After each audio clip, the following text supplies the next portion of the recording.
Mahesh, Saudi അറേബ്യയിൽ ഇപ്പോഴും ജനജീവിതത്തെ കാര്യമായി ഈ യുദ്ധം ബാധിച്ചിട്ടില്ല.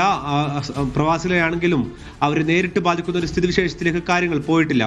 അതേസമയം സൗദി അറേബ്യയെ ഇത് ഗുരുതരമായി ബാധിച്ചു തുടങ്ങുന്ന ഒരു മേഖല എന്ന് പറയുന്നത് ക്രൂഡ് ഓയിൽ കയറ്റുമതിയാണ്. കാരണം സൗദി അറേബ്യയുടെ പ്രധാനപ്പെട്ട കയറ്റുമതി നടക്കുന്നത് സൗദി അറേബ്യയുടെ കിഴക്കൻ പ്രവിശ്യ കേന്ദ്രീകരിച്ചുകൊണ്ടാണ്.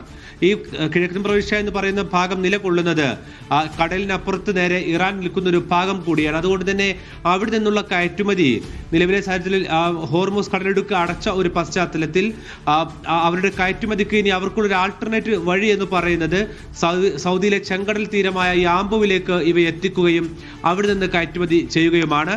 അതിനുള്ള പഠനങ്ങളും ശ്രമങ്ങളുമാണ് ഇപ്പോൾ സൗദി അറേബ്യ നടത്തിക്കൊണ്ടിരിക്കുന്നത്. മറ്റൊരു പ്രധാനപ്പെട്ട കാര്യം, ഇന്ന് രാവിലെ US എംബസിയിലേക്ക് റിയാദിലേക്ക് ആക്രമണം നടന്നിരുന്നു. അതിൽ എംബസിയുടെ മേൽക്കൂരയുടെ ഒരു ഭാഗം നിലംപൊത്തുകയും ചെയ്തു. അതിന് പിന്നാലെ എംബസി ജീവനക്കാർക്കും ഒപ്പം തന്നെ US പൗരന്മാർക്കും കനത്ത ജാഗ്രതാ നിർദ്ദേശം നൽകിയിട്ടുണ്ട്. സൗദിയുടെ വിവിധ ഭാഗങ്ങളിലായി നിരവധി US പൗരന്മാർ ജോലി ചെയ്യുന്നുണ്ട്. അരാംകോയിലുണ്ട്, ഇതിനു പുറമെ വിവിധ സൈനിക മേഖലയിലുണ്ട്.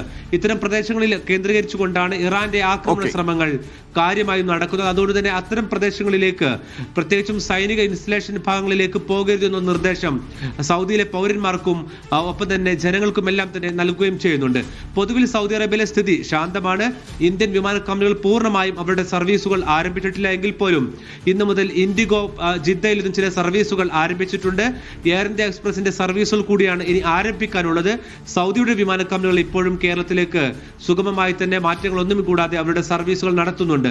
നിലവിൽ തന്നെ ഒമാനെ പോലെ തന്നെ വ്യോമപാത പൂർണ്ണമായും തുറന്നു കിടക്കുന്ന വിമാന സർവീസുകളെ കാര്യമായി ബാധിക്കാത്ത ഒരു മേഖല കൂടിയാണ് സൗദി അറേബ്യ.